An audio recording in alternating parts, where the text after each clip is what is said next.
What up, guys? So semicolons used to confuse me so much when I was in school, so this is going to help you with that, as well as the PSAT, the SAT, and ACT. And again, make sure that you guys are watching all of our other videos so you can learn all of the amazing content that we have on the channel. Let's get into it.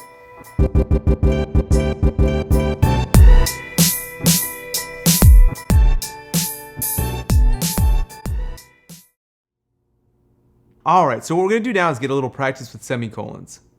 So this question says, we went to eat at our favorite restaurant, however, it had been replaced by a department store. Now here's the thing, when do we use semicolons? That's the part that's challenging, right? So let's start by talking about how we learned it in school, at least how I learned it in school. And what they told me was basically something along the lines of, you need a semicolon when you want a pause that's bigger than a comma, okay, a pause that's bigger than the one a comma provides, but not as long as what a period does, right? Where you actually just stop the two thoughts, okay? And the other thing that they tell us is that it joins two independent clauses, two ideas that are related to each other. The thing is that, to me, that was really confusing. I didn't understand really what to make of that, and that's what happens a lot of times with the English textbook explanations. So I'm gonna give you a little bit of an easier way to think about it, and this is the way that I learned it and made it easier for myself. So here's the thing. The first thing you wanna think about is that you use a semicolon when you've got two ideas that are related to each other. Okay, so that's the first thing. These ideas are related to each other. Now, what's the second thing? The second thing is that each of these ideas could basically stand on their own as a sentence. That's what it means by independent clause. You could just write it as its own sentence with a period, each of them. But why are you not doing that? Because they're closely related ideas. Now, anytime you have that situation, you're gonna use a semicolon. Anytime you have two complete ideas, two complete thoughts, two independent clauses, which basically look like sentences, anytime you have that, you have to do one of three things. You're either gonna use a semicolon, you're gonna use a conjunction, or you're gonna use a period. And what's a conjunction? Like and, but, or. Now, when do you specifically use a semicolon? Remember, that's when you have a pause you wanna create between the two thoughts, but those two thoughts are closely related together. So, now let's take a look at this question again. We went to eat at our favorite restaurant, semicolon, however, it had been replaced by a department store. So first of all, let's see if these are two complete thoughts. Could we just write them as sentences that would stand on their own? So the first one, we went to eat at our favorite restaurant. Absolutely, that's a complete thought. Now let's take a look at the second one. However, it had been replaced by a department store. Now I know at that part it's a little bit weird, right? However, it had been replaced by a department store. That's not generally a sentence that you would write on its own, but this is a perfect example of when you'd use a semicolon.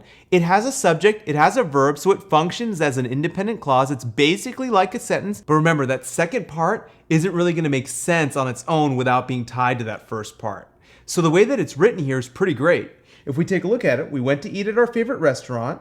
However, it had been replaced by a department store. And notice also that pause, right? We talked about that pause. There needs to be a pause between those two thoughts. Now, that means answer choice A, no change, would probably be a good one. But let's go through the other answer choices to see if anyone makes an even better improvement. Answer choice B. We went to eat at our favorite restaurant, but it had been replaced by a department store. And notice, guys, it's important to read it back within the context of the sentence. And this is a little bit of a tricky one. But and however have a pretty close meaning, especially in the context of the sentence. And here's the thing that makes this a little bit tough.